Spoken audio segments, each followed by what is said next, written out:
Hello students, last class में हम लोगों ने electromagnetic theory of radiation start किया हुआ था और उसको हम लोग पढ़ रहे थे। तो आज भी देखिए मैंने उसी स्टेटमेंट को ऊपर लिखा हुआ है और दो पॉइंट्स पे मैं यहाँ पे फोकस करना चाहता हूँ।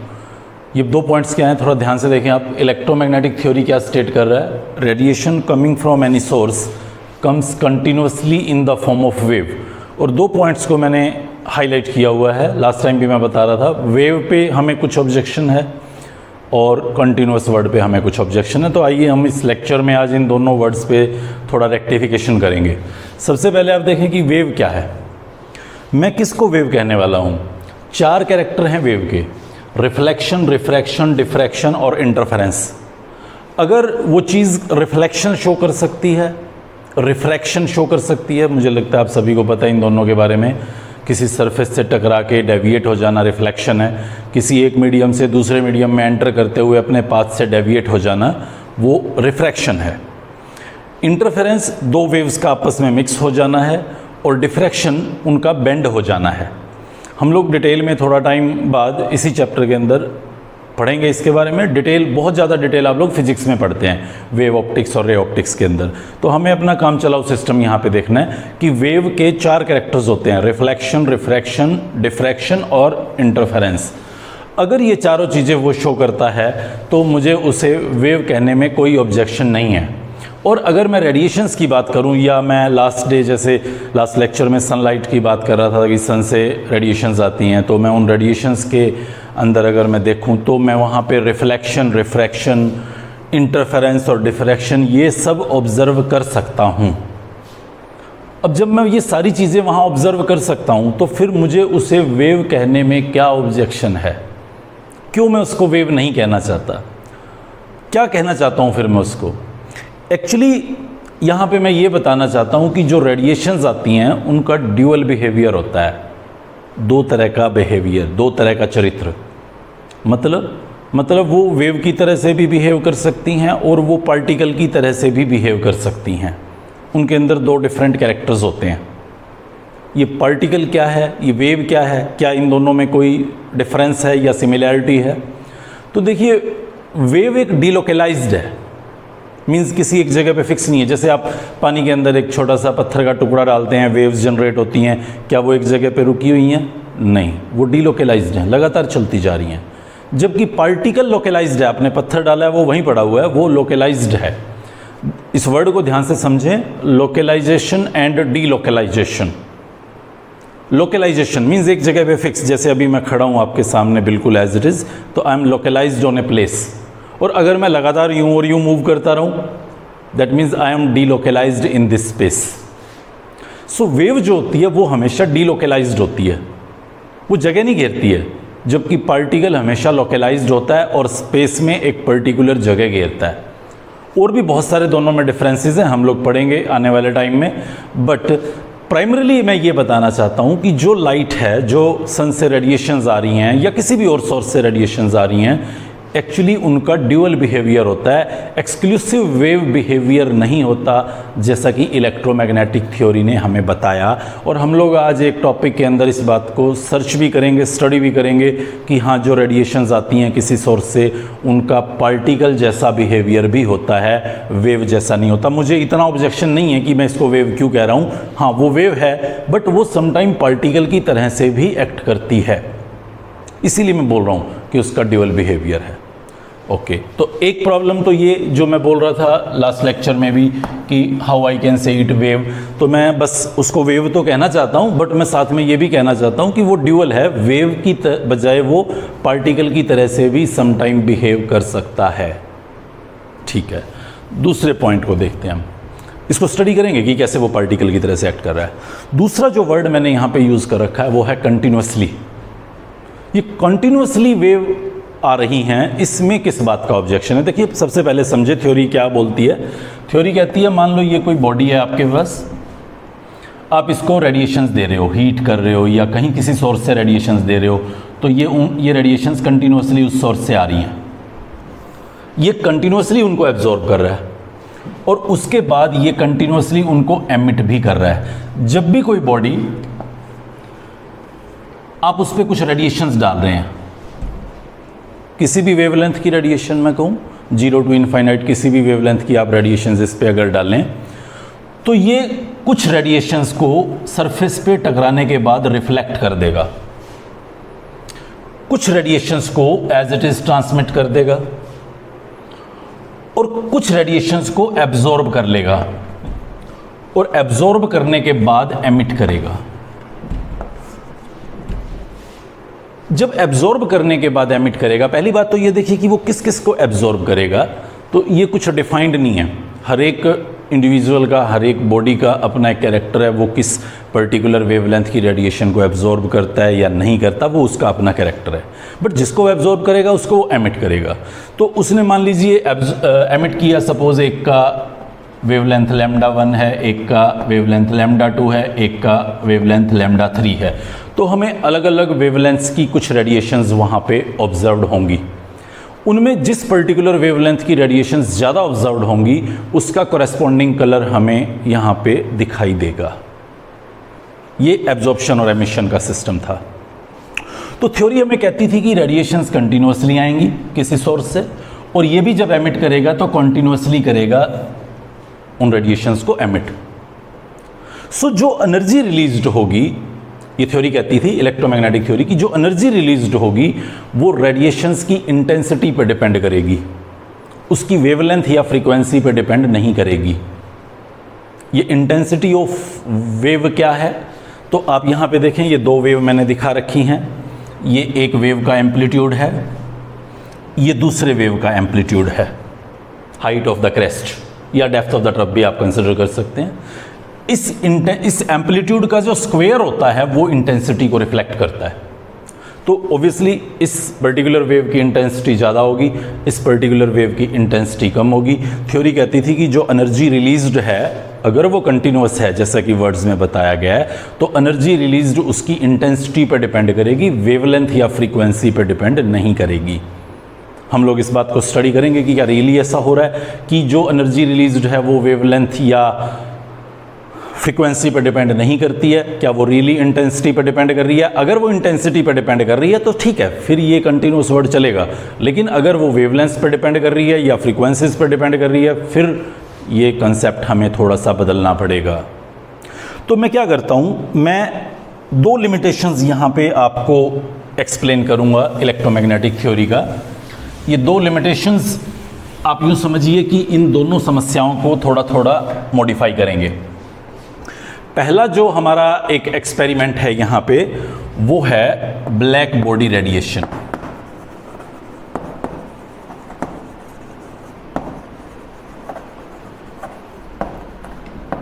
ये हमारे इस कंटिन्यूअस वर्ड को पहले करेक्ट करेगा।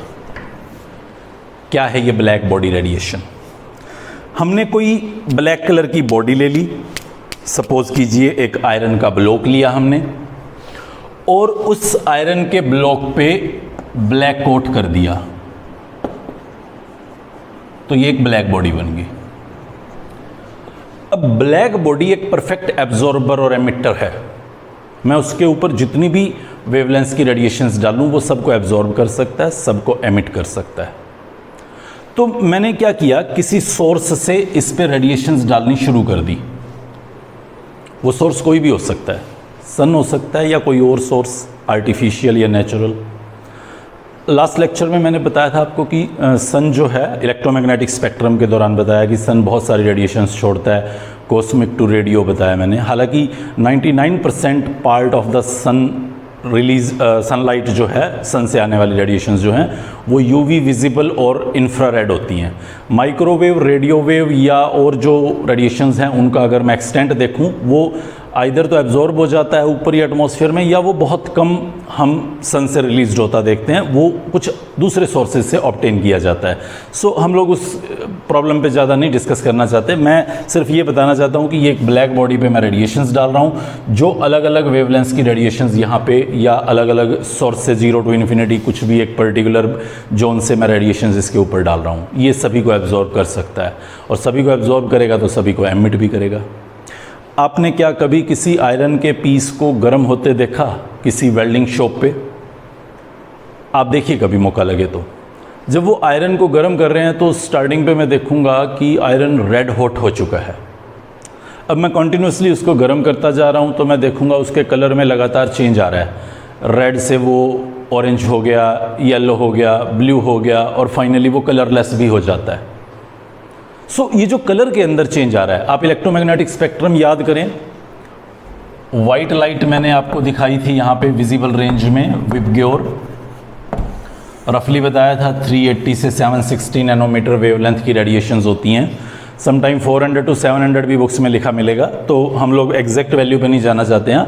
तो ये विजिबल रेंज का आपका जोन है, वाइट लाइट बोलते हैं इसको, वॉयलेट टू रेड। ये उस इलेक्ट्रोमैग्नेटिक स्पेक्ट्रम में दिखाया था मैंने विजिबल रेंज के अंदर, जिसमें ये बताया था कि रेड का जो लैम्डा होता है वो मैक्सिमम होता है, यानी कि जो फ्रीक्वेंसी होती है वो मिनिमम होती है। और इधर अगर मैं देखूं वॉयलेट में तो लैम्डा मिनिमम होता है और फ्रीक्वेंसी जो होती है वो मैक्सिमम होती है। अब थ्योरी ने मुझे कहा था कि रेडिएशंस जो यहाँ से एमिट होंगी वो continuously in the form of wave होंगी, और अगर वो continuously in the form of wave होंगी तो वो इंटेंसिटी पर डिपेंड करेगी, उनकी एनर्जी वेवलेंथ या फ्रीक्वेंसी पर डिपेंड नहीं करेगी, या मैं ये कहूँ कि उनकी वेवलेंथ या फ्रीक्वेंसी नहीं बदलेगी अगर वो कंटिन्यूस ट्रैवल करके आ रही हैं तो। मतलब ये जो कलर चेंज हो रहा था आयरन के उस ब्लॉक का, वो रेड हुआ, फिर ऑरेंज हुआ, फिर येलो हुआ, फिर ब्लू हुआ और अल्टीमेटली कलरलेस हुआ, वो तो मुझे सीधा सीधा सजेस्ट कर रहा है कि वेवलेंथ कंटिन्यूसली चेंज हो रहा है। पहले लैम्डा ज़्यादा था, फिर लैम्डा कम हुआ, फिर लैम्डा और कम हुआ, फिर लैम्डा और कम हुआ, और इस तरह से वो लगातार घटता चला गया। That mean radiations are perhaps not coming continuously, they are coming discontinuously, क्योंकि जो एनर्जी रिलीज हो रही है वो एक्चुअली वेवलेंथ पे डिपेंड करती है, फ्रीक्वेंसी पे डिपेंड करती है। इसलिए मुझे कहना पड़ा कि radiations are coming discontinuously and they are not coming continuously. हम लोग यहाँ पे एक ग्राफ पे, अगर चलिए ग्राफ को 2 मिनट के लिए ब्रेक देता हूँ, हम एक छोटी सी थ्योरी स्टडी करते हैं जो इस कॉन्टिन्यूस वर्ड को रेक्टिफाई करती है हमारे सामने यहाँ, and that theory is Planck's quantum theory. तो ब्लैक बॉडी रेडिएशन ने हमें बता दिया था कि रेडिएशंस जो हैं वो डिसकंटिन्यूसली आ रही हैं। प्लैंक्स क्वांटम थ्योरी उसका एक्सपेंशन करती है और वो क्या कहती है, देखें, वो कहती है कि सही है, रेडिएशंस वेव की तरह से आ रही हैं, इस बात को वो भी एग्रीड है, मान रही है, but they are not coming continuously, they are coming discontinuously in the form of small packets of energy. Like ये जो सोर्स था जहां आप उसको गर्म कर रहे थे, तो फिर यहाँ से रेडिएशंस जो निकल रही हैं वो ऐसे छोटे छोटे पैकेट्स की फॉर्म में आ रही हैं, और उन पैकेट्स को जो डिसकंटिन्यूसली आ रही हैं, उन पैकेट्स को उन्होंने नाम दिया क्वांटा। लाइट के केस में आइंस्टीन ने उसे नाम दिया फोटोन। तो ये फोटोन या क्वांटा क्या है? ये फोटोन या क्वांटा एक्चुअली वो पैकेट्स हैं जो एनर्जी के ये रिलीज कर रहा है डिसकंटिन्यूसली, ना कि एक कंटिन्यूअस चेन की फॉर्म में। प्लैंक्स ने बोला कि जो एनर्जी है इन फोटोन्स की वो डायरेक्टली प्रोपोर्शनल है उनकी फ्रीक्वेंसी के। Energy this is equal to H nu, ये एच एक कांस्टेंट है, प्रोपोर्शनैलिटी कांस्टेंट मैंने यहाँ लगाया है, जहाँ इस एच की एक पर्टिकुलर वैल्यू है 6.6 10⁻⁻34 जूल सेकेंड।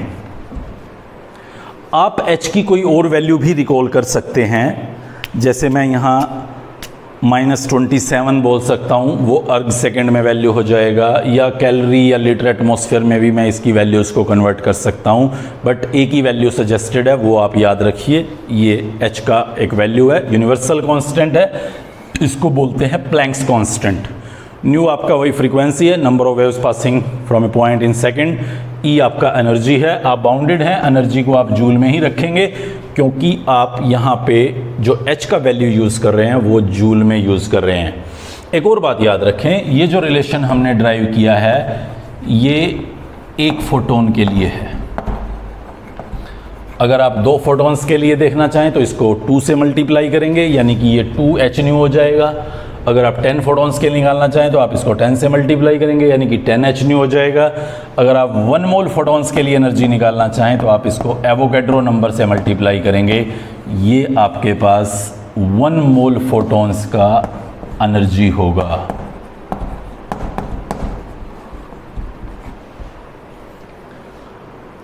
एक चीज़ और देखिए, मैं सिर्फ एक फोटोन वाले फॉर्मूले पे फोकस कर लेता हूँ। न्यू, हम लोगों ने लास्ट लेक्चर में पढ़ा था कि जो न्यू और लैम्डा का किसी भी वेव के लिए, रेडिएशन के लिए प्रोडक्ट है, वो एक कांस्टेंट वैल्यू है। Speed of the light c value था 3 × 10⁸ मीटर पर सेकेंड। तो अगर मैं यहाँ न्यू की वो वैल्यू पुट कर देता हूँ तो ये बन जाता है hc/λ। एनर्जी निकालने का एक और तरीका, अगर आपको लैम्डा गिवन हो तो। हमने वहाँ ये भी पढ़ा था कि जो 1/λ होता है वो न्यू बार होता है, वेव नंबर। तो मैं इसी को फिर दोबारा से थोड़ा सा चेंज कर देता हूँ, hc न्यू बार। ये भी एनर्जी निकालने का एक फार्मूला है और ये तीनों फार्मूला एक फोटोन की एनर्जी कैलकुलेट करने में आपको हेल्प करेंगे। ज़्यादा फोटॉन्स के लिए निकालना है तो आपको उसे उस पर्टिकुलर न्यूमरल से मल्टीप्लाई करना होगा। ये हमारे पास प्लैंक्स क्वांटम थ्योरी थी। मैं आप लोगों को एक छोटा सा ग्राफ यहाँ पे दिखाता हूँ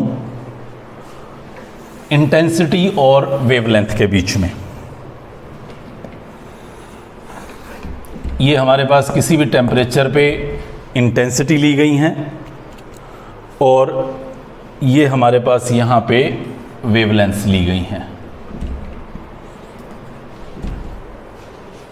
जब इंटेंसिटी और लैम्डा के बीच में ग्राफ प्लॉट किया गया प्रैक्टिकली, तो प्रैक्टिकली ये ग्राफ कुछ ऐसा था। हर वेवलेंथ की कुछ नंबर ऑफ फोटॉन्स थे। इस पर्टिकुलर वेवलेंथ के फोटॉन्स सबसे ज़्यादा हैं। अब यहाँ पे देखें, इस तरफ जब मैं जा रहा हूँ तो लैम्डा इंक्रीज हो रहा है, वेवलेंथ बढ़ रहा है। लैम्डा बढ़ रहा है मतलब एनर्जी घट रही है। लैम्डा बढ़ रहा है इस तरफ राइट साइड जाते हुए इस कोऑर्डिनेट पे, तो मतलब एनर्जी इस कोऑर्डिनेट पे घट रही है। तो आप देखें, जैसे जैसे इस तरफ एनर्जी घट रही है मतलब इस तरफ एनर्जी बढ़ रही है। इस तरफ लैम्डा घट रहा है मतलब इस तरफ एनर्जी बढ़ रही है। अब एनर्जी जैसे जैसे बढ़ती जाएगी वैसे वैसे इंटेंसिटी भी बढ़ती जाएगी और बढ़ते बढ़ते बढ़ते बढ़ते बढ़ते बढ़ते यहाँ पे वो मैक्सिमम हो जाएगी। ये देखिए, इलेक्ट्रोमैग्नेटिक थ्योरी यही कहती थी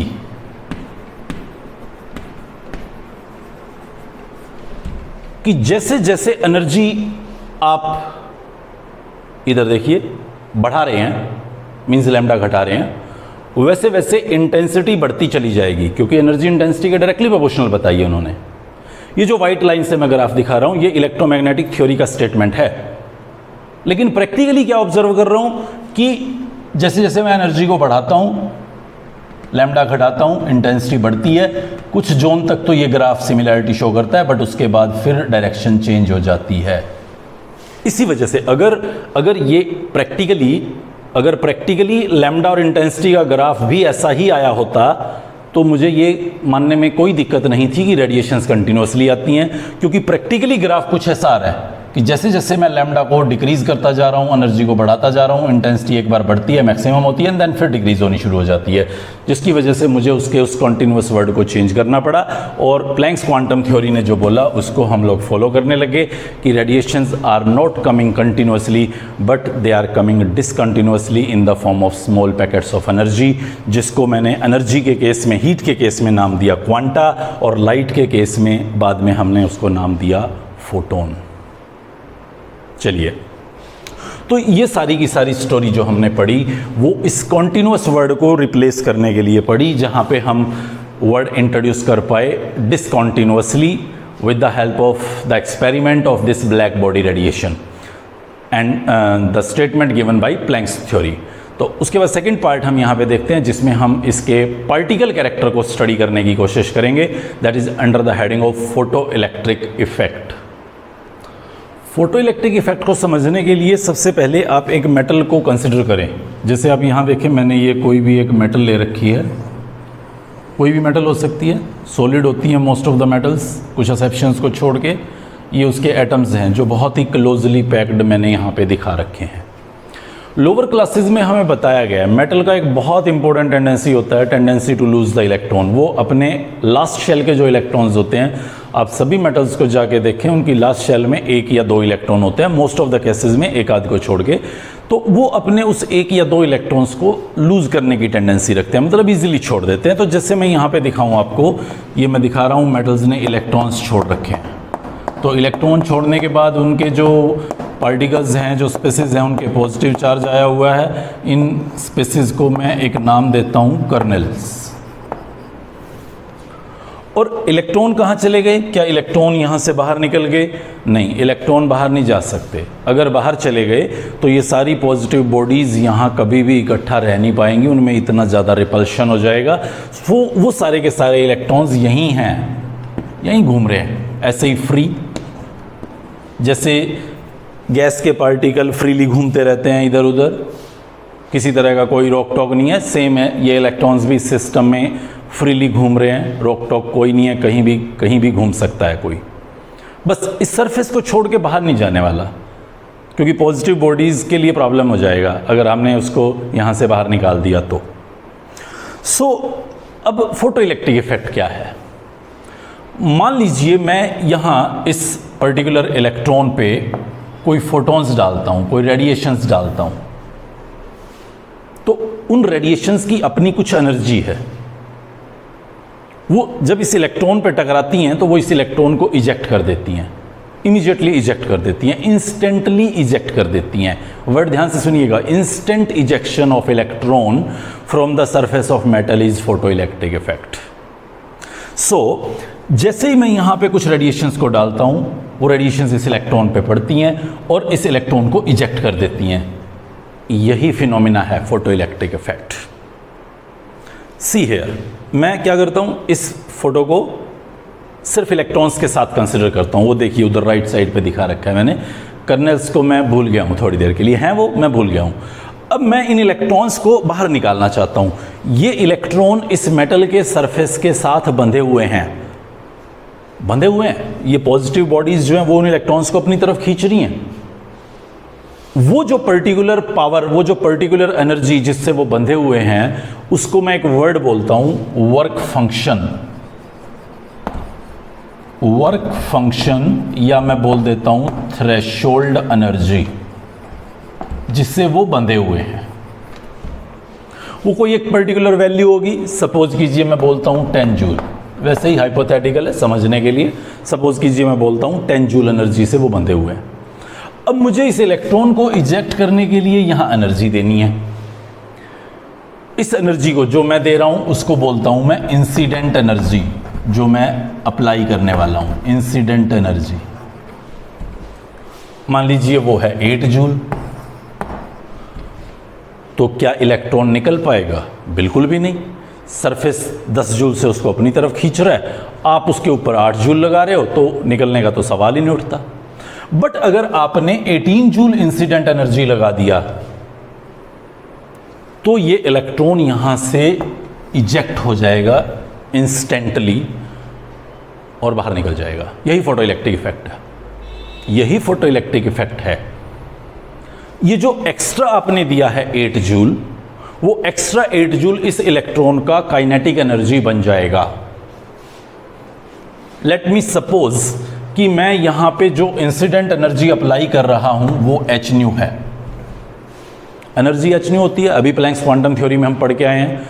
ये वो फोटोन हैं जिनका फ्रीक्वेंसी न्यू है, ये वो फोटॉन्स आ रहे हैं जिनका फ्रीक्वेंसी न्यू है, तो उन फोटॉन्स की एनर्जी h न्यू होगी। एक फोटोन की energy h new I should say. तो वो जो एनर्जी मैं लगा रहा हूं h न्यू, वो इंसिडेंट एनर्जी है। कम से कम इसको जो चाहिए वो h न्यू नॉट है, थ्रेशोल्ड एनर्जी। और जो एक्स्ट्रा मैंने लगा दी वो इसकी काइनेटिक एनर्जी। मैथमेटिकली अगर मैं एक्सप्रेस करूं इसको, तो मैं कुछ ऐसे कर सकता हूं, h न्यू जो मैं लगा रहा हूं that is equal to h nu naught, जो कम से कम लगानी थी मुझे एटलीस्ट, उसके बिना तो वो फ्री नहीं हो पाएगा, प्लस एक्स्ट्रा बन गया उसका काइनेटिक एनर्जी। ये हमारे पास फोटो इलेक्ट्रिक इफेक्ट का मैथमेटिकल एक्सप्रेशन है। हम लोग इसको न्यूमेरिकल्स में काफ़ी जगहों पे यूज़ करेंगे, कुछ स्लाइड थोड़ा बहुत मैथमेटिकल चेंज कर सकते हैं हम इसमें, अभी करते हैं थोड़ी देर में, बट उससे पहले ये सेंट्रल पार्ट को आप ऑब्जर्व करें। ये एक एक्सपेरिमेंटल सेटअप दिखा रखा है आपको फोटो इलेक्ट्रिक इफेक्ट का। इसमें क्या दिखा रखा है मैंने, ये यहाँ पे एक मेटल है जिसमें से मैं इलेक्ट्रॉन्स को इजेक्ट करवाना चाहता हूँ, और ये मैं यहाँ पे फोटॉन्स डाल रहा हूँ, रेडिएशंस डाल रहा हूँ। किसी भी पर्टिकुलर वेवलेंथ की हो सकती हैं, फ्रीक्वेंसी की हो सकती हैं। मैंने यहाँ कंटिन्यूस दिखा के थोड़ी गलती कर दी है, ये लीजिए डिसकंटिन्यूस दिखा देता हूँ, क्योंकि कंटिन्यूस नहीं होती हैं, डिसकंटिन्यूस होती हैं। तो ये डिसकंटिन्यूसली फोटॉन्स ट्रैवल करते हुए इस मेटल के सरफेस पे स्ट्राइक कर रहे हैं। जो एनर्जी है इंसिडेंट एनर्जी, वो थ्रेशोल्ड एनर्जी से ज़्यादा है। कम होगी तो ये काम नहीं हो पाएगा, वो ज़्यादा है। जैसे ही वो टकराता है तो वो इलेक्ट्रॉन्स को इजेक्ट कर देता है। इलेक्ट्रॉन्स निकलने के बाद इस पॉजिटिव प्लेट की तरफ मूव करना शुरू कर देते हैं, और इस पॉजिटिव प्लेट से मूव करने के बाद इस वायर के थ्रू वो जब इधर ट्रैवल करेंगे तो एमीटर हमें direction of flow of current बताता है। तो वो हमें समझा देता है कि जो करंट है वो इस डायरेक्शन में जा रहा है, इलेक्ट्रॉन से अपोजिट डायरेक्शन में आपको वो बताता है। करंट जो है वो हमेशा इलेक्ट्रॉन से अपोजिट डायरेक्शन में जाता है। तो ये इलेक्ट्रॉन्स का डायरेक्शन था, तो करंट का डायरेक्शन इससे अपोजिट हो जाएगा, और इस तरह से हम इस इलेक्ट्रॉन को हमारे एक्सटर्नल सर्किट में घुमा के इलेक्ट्रिसिटी प्रोड्यूस कर सकते हैं। ये बेसिक प्रिंसिपल जिस तरह से फोटो इलेक्ट्रिक इफेक्ट के थ्रू इलेक्ट्रिसिटी जनरेट की जाती है, ये उस पर्टिकुलर एक्सपेरिमेंट का सेटअप है। और यहाँ पे जब तक मैं इस इंसिडेंट एनर्जी की फ्रीक्वेंसी इस थ्रेशोल्ड एनर्जी से ज़्यादा नहीं रखता, तब तक फोटो इलेक्ट्रिक इफेक्ट पॉसिबल ही नहीं है। ये न्यू का वैल्यू, ये फ्रीक्वेंसी ऑफ इंसिडेंट रेडिएशन है, इस न्यू नोट से ज़्यादा होना ही चाहिए। ये थ्रेशोल्ड एनर्जी का फ्रीक्वेंसी है, तभी इलेक्ट्रॉन इजेक्ट होगा, तभी उसकी कुछ काइनेटिक एनर्जी ऑब्जर्वेबल होगी। अगर मैं यहाँ पे इस एक्सप्रेशन को थोड़ा सा चेंज करूं, ये कुछ ज़्यादा लंबी चौड़ी स्टोरी नहीं है, ये बहुत ही सिंपल कहानी है।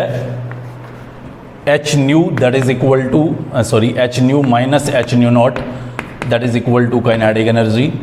एच कॉमन ले लेता हूँ, nu minus nu naught that is equal to kinetic energy, या मैं यहाँ पे एच न्यू की बजाय सी बाई लैम्डा लिख सकता हूँ, C by lambda naught that is equal to kinetic energy.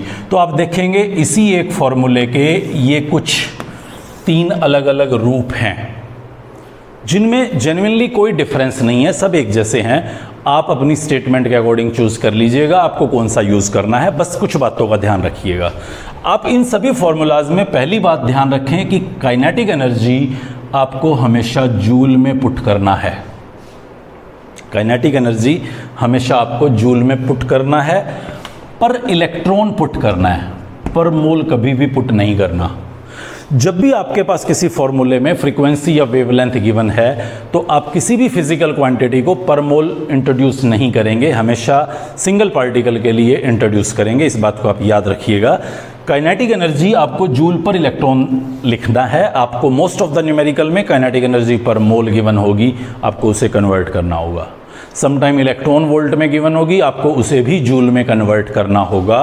1 electron volt अगर जूल में कन्वर्ट करना चाहें तो आप इस रिलेशन से कैलकुलेट कर सकते हैं।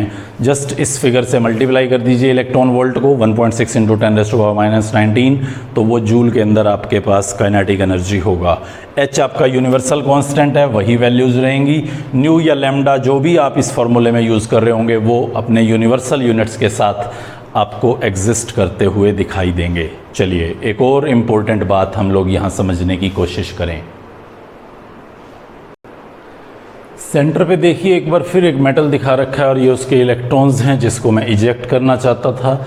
यहाँ से मैं कुछ रेडिएशंस डाल रहा हूँ, उनकी कोई पर्टिकुलर वेवलेंथ है, थ्रेशोल्ड इंसिडेंट वेवलेंथ, कुछ पर्टिकुलर फ्रीक्वेंसी है, इंसिडेंट फ्रीक्वेंसी, और ये इलेक्ट्रॉन्स पे आके टकराने वाले हैं। तो आइंस्टीन ने हमें बोला कि जब एक फोटोन आता है वो एक इलेक्ट्रॉन पे टकराता है, और एक इलेक्ट्रॉन पे टकराते ही उसे इंस्टेंट इजेक्ट कर देता है।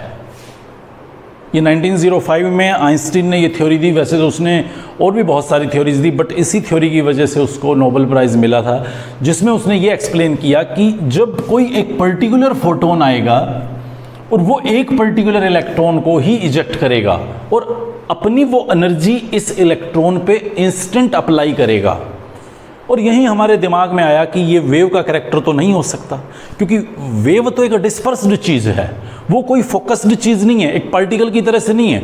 जब एक पर्टिकुलर पॉइंट पे इंस्टेंट एनर्जी सप्लाई हो रहा है और इलेक्ट्रॉन इजेक्ट हो रहा है, तो ये वेव का कैरेक्टर कतई नहीं है, क्योंकि वो तो हमेशा फैली हुई होती है, डिलोकलाइज्ड होती है। जबकि यहाँ पे ये जो पर्टिकुलर फोटोन इस इलेक्ट्रॉन पे टकरा रहा है, तो ये तो just like a particle behave कर रहा है, जिसकी वजह से इस फोटो इलेक्ट्रिक इफेक्ट ने हमें सजेस्ट किया कि जो रेडिएशंस आ रही हैं, जो लाइट आ रही है सन से, उन सभी का पार्टिकल कैरेक्टर भी है। समटाइम हमें टीज करती है ये बात, ये क्या फंडा है ड्यूअल कैरेक्टर का, पार्टिकल नेचर भी है और वेव नेचर भी है, मैं क्या बोलूँ उसे फिर।